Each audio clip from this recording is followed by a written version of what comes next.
Welcome to this very special edition of the KAJ Masterclass Live, the show which ensures that you profit from your time spent here with experts, either through the industry insights, information, or simply learning from them. And today we have Tiffany Chan. She is a spiritual advisor to CEOs. She guides leaders to embody higher levels of consciousness. Welcome to the show, Tiffany. It's great to be here with you, Ajay.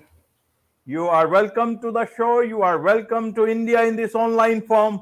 And I'm sure not just in India, but a lot of people across the globe will benefit from what we are going to talk about.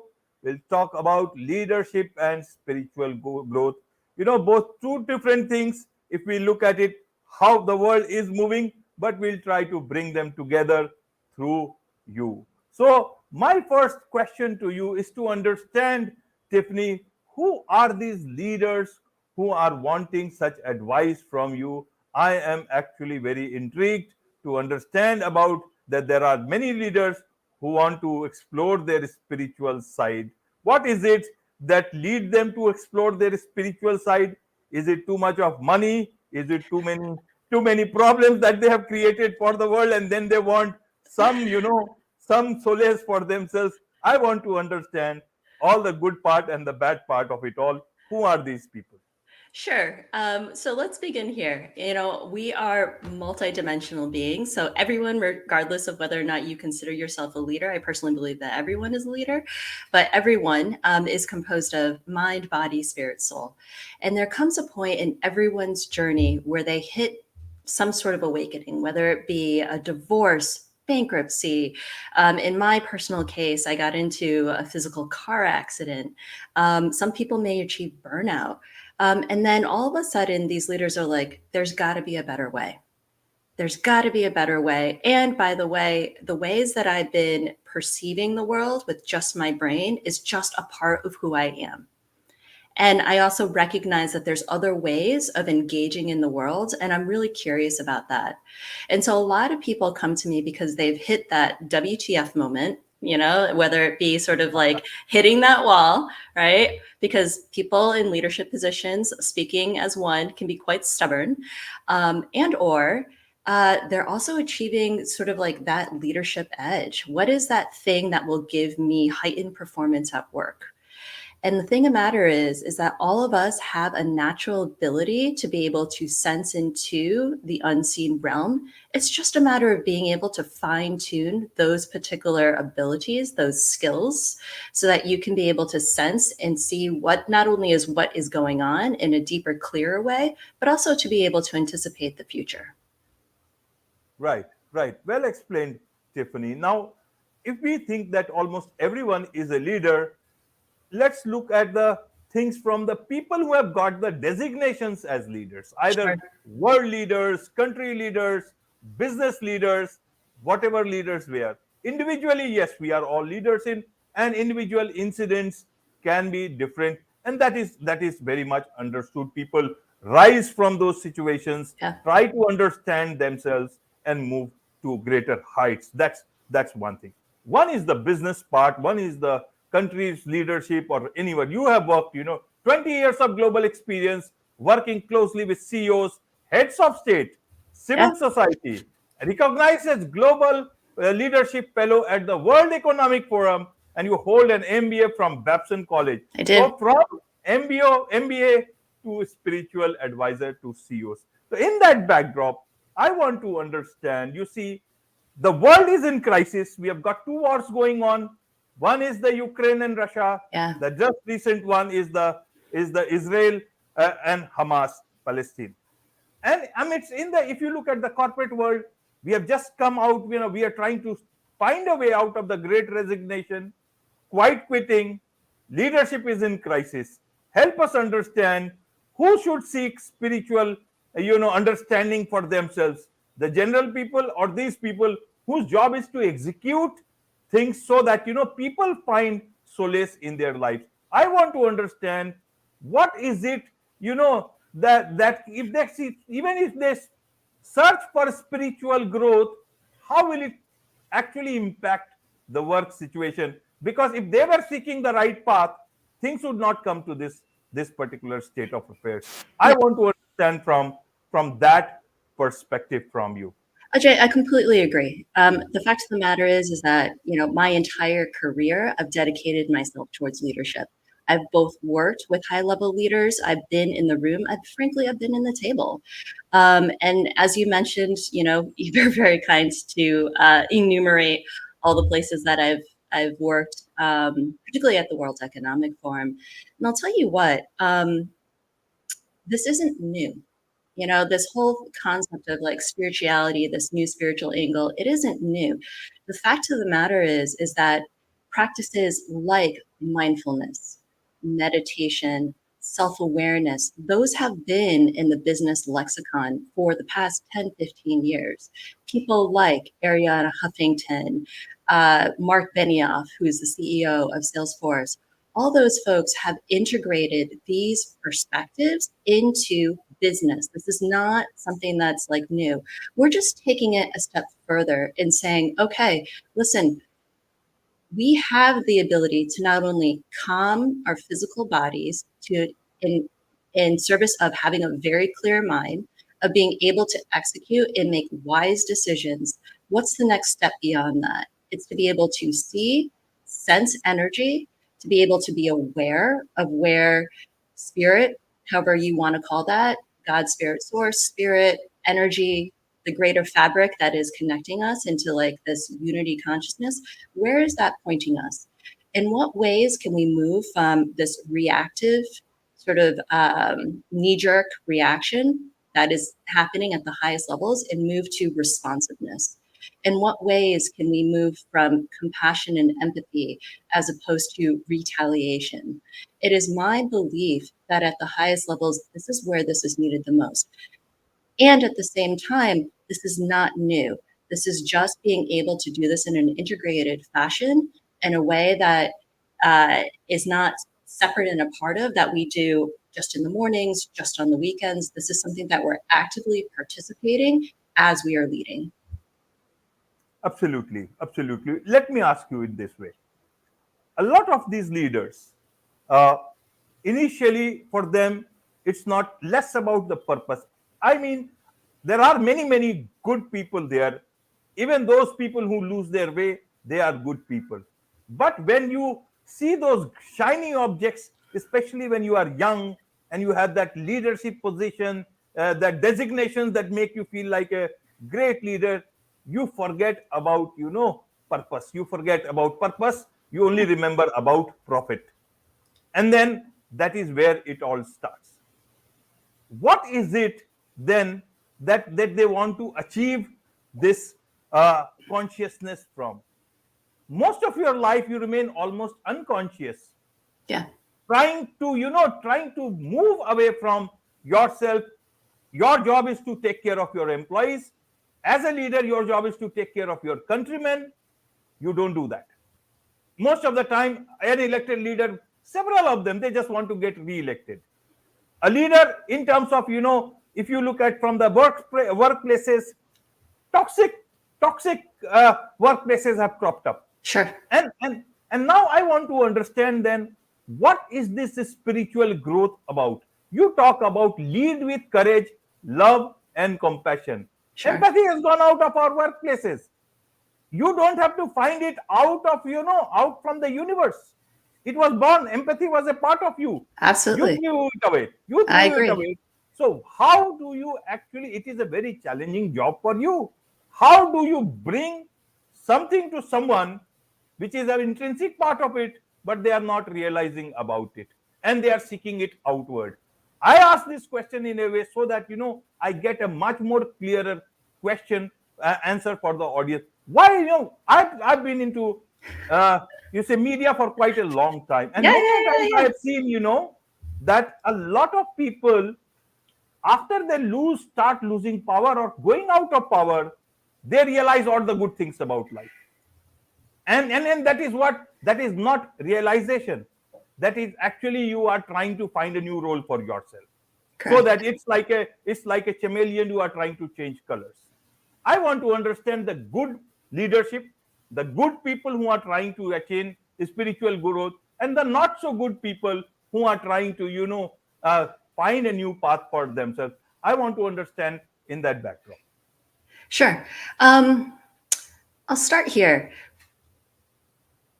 There is nothing wrong about increasing profits and having ultimate performance in alignment with spirituality. In fact, by actually pursuing the spiritual path and by being in alignment with using the highest potentiality of your gifts, you're probably going to expand in your abundance. The thing is that we limit ourselves in terms of what we're capable of, right? If you're just using your mind, you're just using a very small portion of your abilities to actually create financial abundance. And not only financial abundance, frankly, relationship abundance, joy in your life. And it doesn't need to be an either or. So all those folks who are saying, oh my goodness, it needs to be something that I'm only going to be selfish and therefore I get to keep all of these profits. I'm saying you've only hit a very small portion of what is possible for you. The other thing is that, yes, people do sense to lose sense that who they are. It's what you're pointing to is like the sense of like selfishness, right?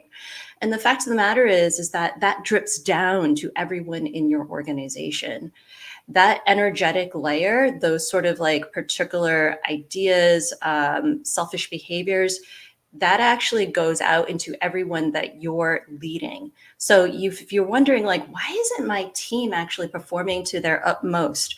Like, I really want people to be able to give their all and to live into their max. Like, why is that? Well, frankly, leader, it's because of you. It's because you've actually demonstrated certain behaviors. You're actually emitting an energy. You're actually showcasing a particular blueprint and template that is okay. Fact of the matter is that people want to be able to express the full potentiality of who they are, particularly at work, right? Because that's a part of where we're actually the most creative.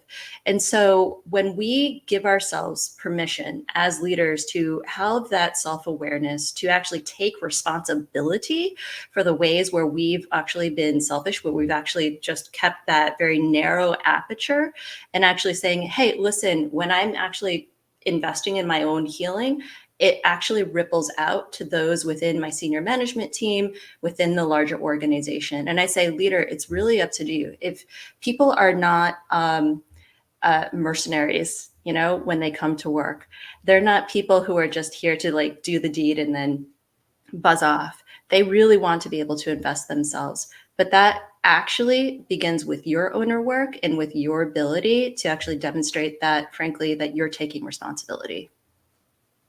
Absolutely, absolutely. And that is where I earlier said your job is a very difficult one. How do you guide them to find there is, consciousness, a higher consciousness, levels of consciousness for them? Is there a step-by-step method for it? Yeah, What is the absolutely. way? Is it? So help us understand, how do you help them, find that, embody higher levels of consciousness for them? And also at the same time, help us understand what is this higher level of consciousness. How can others also attain this higher level of consciousness in their day-to-day life?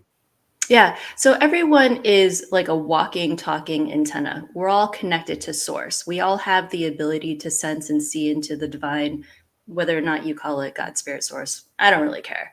But it is like that innate inner wisdom that either is demonstrated through like that gut response, or your fist clenching, or like your spidey senses just being like something is off. But the thing is that we tend to override those particular nuances because we think that our brain knows better. When I work with leaders, half the time I'm just inviting them to slow down, to pause, to reflect, and be able to understand the ways that they are actually being guided, the ways that their body knows, because their intuition, their inner wisdom, those like layers of consciousness are actually embedded into our very ways of being. So part of it is actually slowing down to be able to hear and then be able to decipher. So a perfect example is, oh my goodness, I've got this crick in my neck. Like for some reason, it has been bothering me for weeks. Well, actually, let's take some time. Like, what if you were to like sense into it? Like, what sort of emotions are in there? Oh my gosh, like when I actually take time to breathe into it, I feel fear. Okay, what color is it? Well, it feels like a fiery orange red. Great. Okay, breathe into it. Eventually, what happens is that that particular crick in the neck, the energy actually moves through the body and then outwards. That is one way we're actually being able to pay attention to how your body, aka how God Spirit Source is actually speaking to you, so you actually can move. And the fact of the matter is that if you think of ourselves like giant pipes, right? We're always connected to Source, but we get clogged up with all of these, I don't know, like stuck emotions. When you allow yourself to release something like that, like a simple sort of like crick in the neck, it actually creates a clear channel so that you can actually connect into higher consciousness more easily. This is not something that is rocket science. It's just a matter of like plumbing. Right, right. So when there are, a lot of people who are busy in their lives, Sure. does it mean that, your connection is lost? Why does it so? Um, What is the level of it, that, this is the amount of things that if you forget your higher consciousness, this is the time you will lose that connection, and this is the time you will get it. It almost sounds like, Wi-Fi. How do you continue to carry that connection in your day-to-day life? And why is it that mostly leaders forget to keep that connection? And then they talk about this many a times on different forums, including LinkedIn and all those places, even at the World Economic Forum. yeah. But Yeah. they forget. So I don't know how do they get that gift of the gap, and why do they lose the actual connection? What I is it? think, yeah. I think they're trying to, I think they're fronting, meaning that's American slang. I think that they're afraid of being their true selves. I think that it takes one person to actually say the emperor has no clothes. Doing it like this is BS. I think someone just needs to say, hey, this is not who we want to be. We can be better. And oh, by the way, I'm tired of wearing a mask. And that's this whole journey, right? Like it has frankly taken a lot of courage for me to personally go out and say this, embody both sides of both my rational mind and my spiritual self. But the thing is as I go out and create like spaciousness, other people are actually gravitating towards me and they're saying, oh my goodness, this is something that I've always wanted. I just felt like I couldn't. We need embodied examples of leadership. We need someone to call BS and we need someone to go first. That is the definition of leadership, to go first. And they want to create, like, having attended Davos several times, there's this mask that everyone puts on because they feel like everyone else is portraying, a sense of success. And they're going because everyone else is going. But it actually needs one person to just say, hey, can we calm down? Hey, can we actually reflect? Can we see things from a wider lens? And actually, Ajay, this is what I'm doing in Davos 2024. I'm actually creating spaces and experiences for leaders so that they can be able to do this.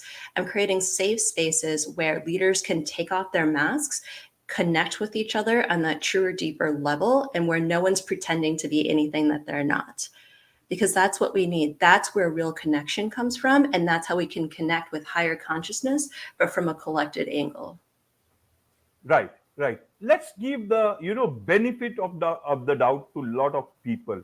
Sure. Is it possible that the society has become such that as a shareholder, we want the best from the company in terms of the profit, that my share rises? But as an individual, so in that sense, I want the leaders to perform. But as an individual, I want them to be Gautam Buddha, incarnation of Gautam Buddha. Is it possible? Then how does a leader find that middle ground? A lot of them are very good people. How Yes. do they genuinely find that middle ground, whereas they can, at the same time, when the shareholder is an individual, he or she is happy, and when the shareholder is not a shareholder but a person who actually wants the leader to be a good person, that person is also satisfied. Sure. Yeah. Henry Ford, the great inventor of the Model T, said, if I had asked the customers what they had wanted, they would actually say that I want a faster horse.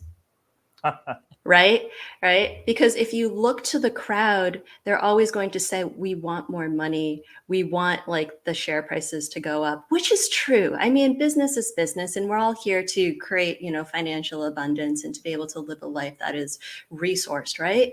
But I also have a tremendous respect for leaders who are saying, hey, listen, it's a both and. We need to be able to do something for the betterment of humanity while also being able to create profits. But it may actually be that there's actually a short-term hit so that we can be able to like be here longer term. So I have a lot of respect for the folks, for example, on the B team, the Richard Bransons of the world, the Paul Pullmans, who's the CEO of Unilever. They have created tremendous blueprints for people to be able to follow, to say, listen, yes, we can increase profits. And by the way, we need to do it in a sustainable fashion. But the truth of the matter is, Ajay, is that those folks who are on the B team, that's senior leadership. They're aging out. And with all due respect, there needs to be a new generation of leaders who are actually taking the realm, because those folks have been like on that particular pedestal for a while now, and they need to be joined by a new crew of leaders. And the fact of the matter is that people like me and my peers are ready to be able to do that. And I'm actually calling them forth. I'm saying, like, it's time to get out of the closet.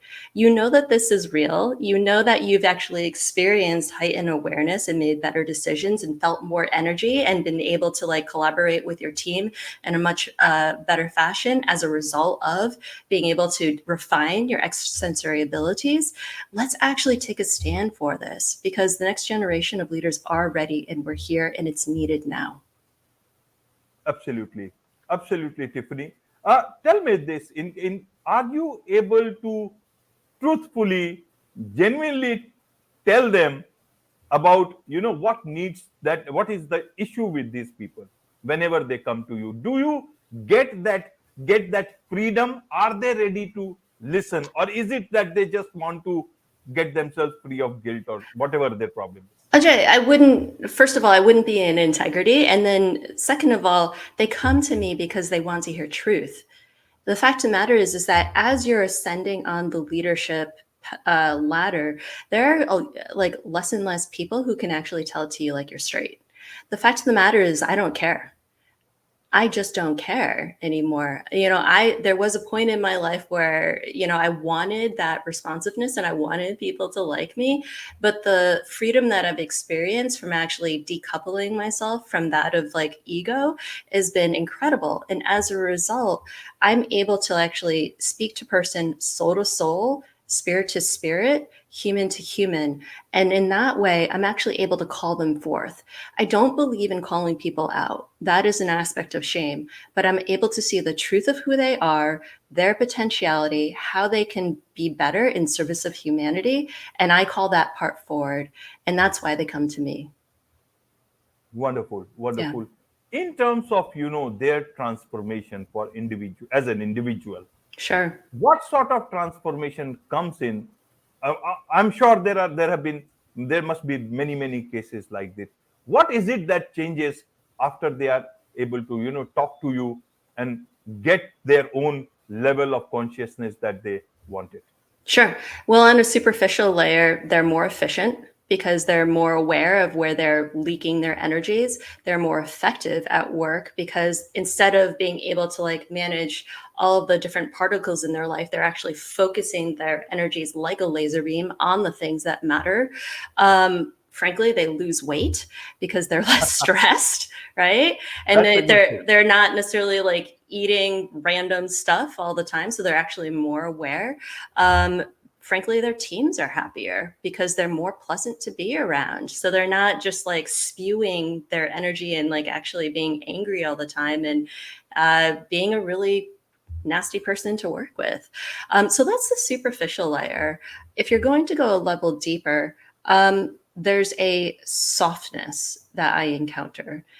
right? There's this sense we had referred to this mask that people put on. Oh my goodness, I need to project power. Oh my goodness, I need to project strength in a very traditional, conventional, sort of like masculine way, right? Even me as a woman who has been in these circles have had to like just put on that, frankly, that armor so as to be able to show up in a certain way and to feel respected. But the fact of the matter is that when you don't need that mask. There's like a softening that happens, and you're like, listen, I can go anywhere, talk to anyone, show up, be myself, and I'm going to be more than okay because I myself am worthy. I don't need you to prove, I don't need your approval to know that I am. And so, therefore, I have so much freedom in the world. Anything is available to me. Right, right, Tiffany. For those people, those leaders or people at a wider level, larger level, who are struggling to say, come out of the closet, Sure. struggling within themselves, asking questions, many things. So our society is also, a part of this problem. We cannot absolve ourselves. For those people, how would you like to portray the case for them to come out of it as quickly as possible? What is it that they can gain? What is it that they will actually profit out of this while contacting you? Yeah. I'd put it down to a certain, like, just being like, you are expending so much energy trying to pretend to be someone that you're not. And that is taking so much CPU, so much RAM that you're actually not focusing on the activities that you can be doing. And oh, by the way, by actually like limiting yourself and by actually like trying to put up those guards, you're actually limiting your abilities to perform at work, to actually sense into the future and actually be the badass that you can be. And it's just a matter of like energy. You're basically focusing on everyone else as opposed to focusing on where you want to direct your energies. And so, if you want to be able to achieve performance, if you want to achieve excellence, if you actually want to fulfill your potentiality, that is the only call, frankly, for you to be able to like step into the fullest expression of who you are. Right, right. One thing I forgot was the heads of state you have worked with. What Yeah. is it that troubles them? What is it that whoever you have worked with? I don't want you to break that confidentiality, but just to understand what is it that they have struggled with. It's a big burden. It's a big burden. And I feel like these leaders don't want to let people down. And I think that there's a lot of ego associated with that. Sometimes folks don't know when to step down because they've reached the upper limit of what they're capable of. We do talk about potentiality. We do talk about fulfilling all of that, where you are. But I also think a big part of leadership is also recognizing your limits and being able to ask for help. And also recognizing that you don't need to do it alone. So if anything, when I am working with leaders at this level, it's actually allowing themselves to actually admit when they've reached that particular limit and where they can invite in other people to be able to help. So yeah, there's like we keep talking about this softening that happens. Part of it is also recognizing that you're not just one individual, you're part of a collective whole. And part of leadership is also knowing when to step down. Absolutely, absolutely. In school generally they ask the kids, what will you do if you were to become the prime minister or the president, and how will you solve the problem? So people, as students or young children, you try to do that. When you grow up, if you get a chance like that, there is no bigger chance than that. And many a times, yes, it can be a big burden when you don't know whether you have been successful or you have not been successful, and especially if you have lost your way somewhere along the way. Absolutely. I can totally understand that. Hope a lot of other people will understand this burden. Be that as it may, there is much to learn about these things, Tiffany. So what is the best way for people to learn more about this from you, and for those people who want to engage with you professionally? Yeah. So I, along with my colleague Mani Flanagan, are running a course. It's called Energetic Essentials. It's actually for new generational leaders who want to be able to work on a very practical leadership challenge and be able to apply energetic principles to it. It's a 6-week course. It begins on the 26th of October. We're very excited about that. If you want to learn more, visit energeticessentials.co. If you want to reach out to me personally, I'm available. TiffanyMChan.com. And would love to meet with you. There's a very simple 2-question form, and then we'd hop on a call to see if we're a good fit. Wonderful. With this, it's a wrap on this very special edition of the KAJ Masterclass Live. Thank you so much indeed for joining us. Thank you, Ajay.